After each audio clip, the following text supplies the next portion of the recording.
কোনো ধরনের কোড ছাড়াই আপনি ইমো লগ ইন করতে পারবেন। আমি চাইলে এই স্মার্টফোনের ইমো আমি এই স্মার্টফোনে খুব সহজেই লগ ইন করতে পারবো। যেমন আপনি বাংলাদেশ থেকে দেশের বাইরে গেছেন এবং আপনি ইমোটি বাংলাদেশ থেকেই খুলেছেন, কিন্তু আপনি কোনোভাবেই আপনার ইমোটি অন্য দেশে গিয়ে লগ ইন করতে পারতেছেন না, কারণ আপনি কোড পাচ্ছেন না। অথবা বাহির থেকে দেশে আসছেন কিন্তু আপনি বাহিরে ইমো খুলেছেন, এখন আপনি দেশে এসে কোনোভাবেই কোড পাচ্ছেন না বা আপনি ইমো অ্যাকাউন্টটি লগ ইন করতে পারতেছেন না। কিন্তু আমার এই টিপসটি ফলো করার পর আপনি এখন থেকে যে কোনো জায়গায় গিয়ে আপনি খুব সহজে আপনার ইমো অ্যাকাউন্টে লগ ইন করতে পারবেন এবং এই আপডেটটি আপনাদের কাছে খুবই হেল্পফুল হবে বলে আমি মনে করি। প্রথমেই আমি এই স্মার্টফোনের ইমোর কিছু সেটিংস করে নিব। আপনারাও এই সেটিংসটি করে নেবেন, কারণ আপনাদের পরবর্তী সময়ে অবশ্যই কাজে লাগতে পারে। ওকে, এখন হচ্ছে আমি ইমো অ্যাপটি এই মুহূর্তে ওপেন করলাম।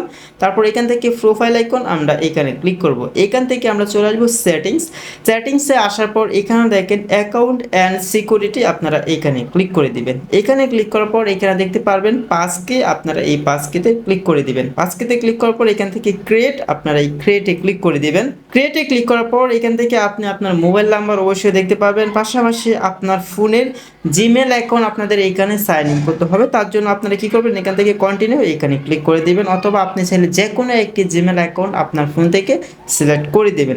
তারপর আমাদের ফোনে লক অথবা ফিঙ্গারপ্রিন্ট আমরা দিয়ে দিব। ওকে, আমি আমারটা দিয়ে দিয়েছি। দিয়ে দেওয়ার পর এখানে দেখেন সাকসেস হয়ে গেছে। এখন আমাদের এই স্মার্টফোনের কাজ শেষ।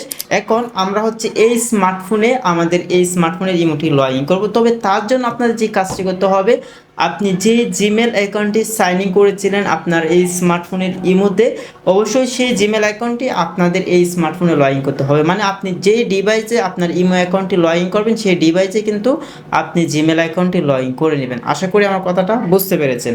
ওকে, এখন হচ্ছে আমি এই স্মার্টফোনের ইমো অ্যাপটি ওপেন করব। তো ইমো অ্যাপটি ওপেন করার পর এখানে হচ্ছে আপনি আপনার ইমো নাম্বারটি দিয়ে দিবেন, অবশ্যই নাম্বারটি দিতে হবে। তারপর এখান থেকে আপনারা এই অ্যারো আইকন এখানে ক্লিক করে দিবেন। তারপর এখান থেকে আবার ওকেতে ক্লিক করে দিবেন। ওকেতে ক্লিক করার পর আপনি অবশ্যই মোবাইল নাম্বারটি দেখতে পারবেন এবং নিচে দেখতে পারবেন লগ ইন উইথ পাসকে, আপনারা এখানে ক্লিক করে দিবেন।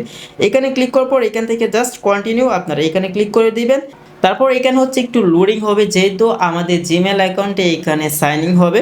তারপর এখানে হচ্ছে আপনি মোবাইলে যে মডেল আছে সেটা দেখতে পারবেন, মানে যেই ইমো অ্যাকাউন্টে লগ ইন করতে চাচ্ছেন সেই ইমো অ্যাকাউন্টের মোবাইলের মডেলটা দেখা যাবে এবং আপনারা যে কাজটি করবেন সেই মোবাইলের পিন অথবা পাসওয়ার্ড দিয়ে দিবেন। ওকে, আমি পিনটা দিয়ে দিচ্ছি। তো পিন দিয়ে দেওয়ার পর এখান থেকে নেক্সট এখানে ক্লিক করে দিব।